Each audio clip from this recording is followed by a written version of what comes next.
Ассалаумағалейкум баршаларыңызға.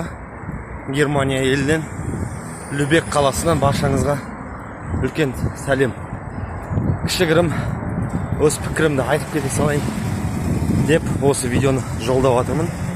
Қазір міне постоянно келіп кетіп жүреміз, жұмыспен қамтамасыз етеміз, кісілерді күтіп аламыз, шығарып саламыз дегендей, жұмысқа контракттар заключать етеміз. Енді бір өз пікірімді айтып кетсем, көп адам ойлайды, что шет ел мемлекеттерінде өте жақсы табыс табамыз, өте жақсы жерлерде өмір сүреміз. Әдемі, спор ойнамаймын, әдемі елдер, бірақ тіл білмесеңіз өте қиын. Бірінші ең маңызды, хотя бы орыс тілін білу керек. Қолдарыңызда бір какой-то хотя бы телефон, смартфон болса, біреуге түсіндіріп бересіздер.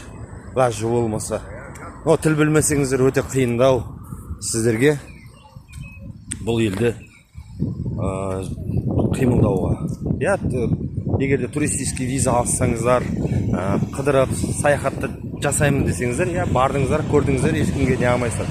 Бірақ жұмыс істеймін деп келем дегендер, мен сіздерге айтатын ақылдарым. Бұл жақта да тоже өзінің системасы бар. Келе салып, ойбай, миллион аламын, 1,5 миллион табыс табамын деген ойларыңыз болса, ондай болса ойларыңыз қателік. Келгеннен соң арам-жырым болады, то непонятка болады, то менталитетіне үйрене алмайсыздар, то өздеріне жататын жерлері то ұнамайды. В общем, 100% капризничать етіп, келген агентствома, компанияма, либо өздеріңізбе қайтып кетуге желанияларыңыз 100% шығып тұрады. Но егерде сіздер осы қиыншылықтың барлығыны этап-этапымен өтіп, шыдап, әйтеуір бір нәрсеге қол жетімді табыс табамын әйтеуір деген мақсаттарыңыз болса, ондай болса қиыншылықтарға шамал шыдауларыңыз керексіздер.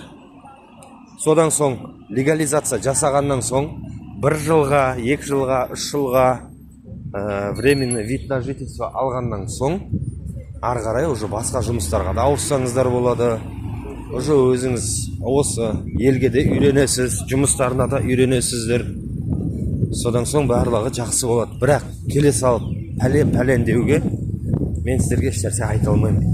Өзім жұмыспен қамтамасыз етем. Біздің ссылкаларымыз социальный сеттің барлық жерінде бар, видеоларымызда бар. Тіркеліңіздер, жұмысқа барам десеңіздер, біз сіздерді полностью қамтамасыз еткізіп береміз. Баршаңызға ассалаумағалейкум. Ойланыңыздар, пікірлеріңізді неге комментарийға жазып кетіңіздер, не ойлайсыздар.